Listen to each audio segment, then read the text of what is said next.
How does a coach deal with being like a lame duck in the locker room? Because if Mike goes into this season, I mean, he's going to be seen as that if he doesn't, complete X, either get to a Super Bowl, win one, whatever. Well, I think he's just got to be himself, and he's got to fix the problems. I think the one thing Jerry made a really good point about, and I say it all the time on my podcast, is head coach's job as the chief figure-out officer, he's got to solve problems during the season. It's too late to solve them after. To me, you measure a head coach by does he solve it. All these people, especially the analytical community that believe LaFleur. I mean, Pro Football Focus has Matt LaFleur as the best coach in the National Football League. Not just the best coach last year, the best coach, period. And all through the season, LaFleur couldn't get his special teams fixed one time. As if that doesn't matter to Pro Football Focus, to those guys.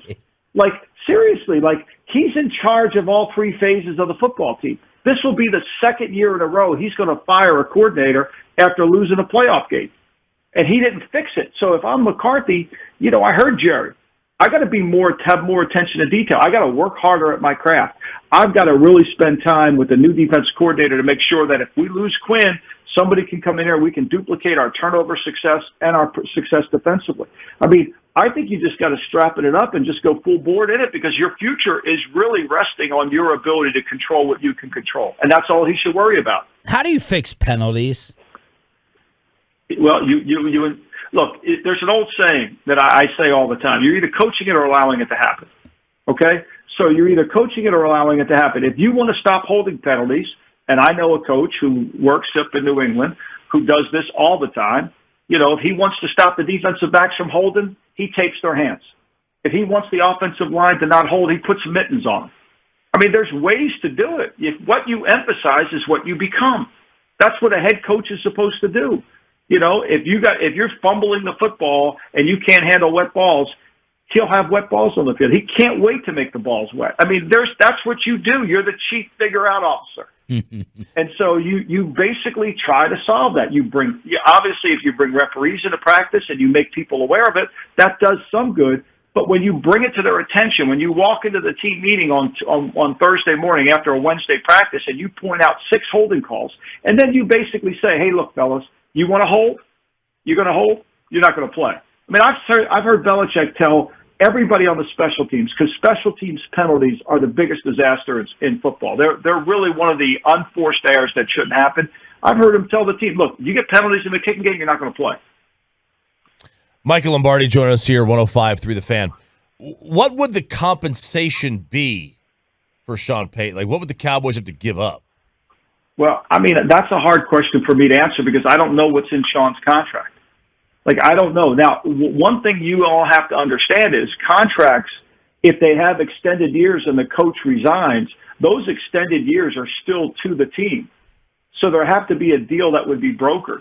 I mean, when Bill Parcells left the Patriots, he didn't have another year on his contract, but he had a clause in his contract that simply said he couldn't be a head coach anywhere else for a year. So Paul Tagliabue had to step in and broker a deal between Robert Kraft and Leon Hess at the Jets.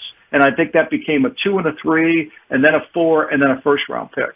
So I don't know really what's in his contract. I don't know if he can get out. But the way he behaved at the press conference, the way he sounded at the press conference, indicating that he may come back into coaching, that he must have worked some kind of deal out with the Saints, or there's an understanding.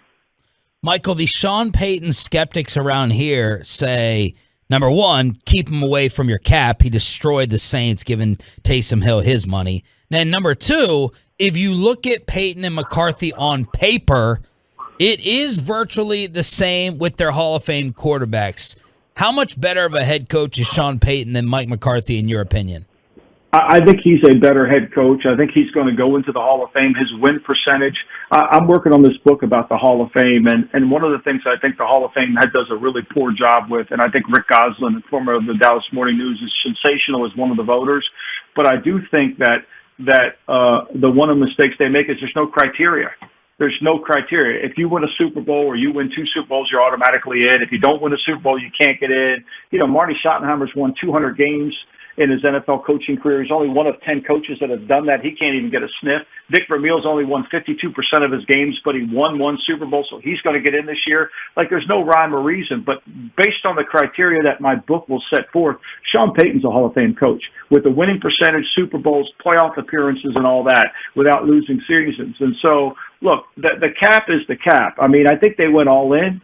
You can certainly be critical of what they did.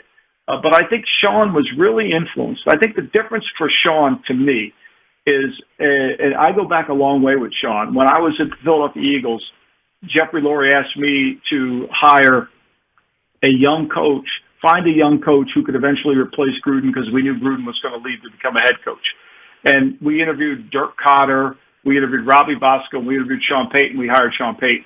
And so I've known Sean since 1997. And so Sean going to work for Parcells, to me, made him another level coach. He simply wasn't a West Coast coach.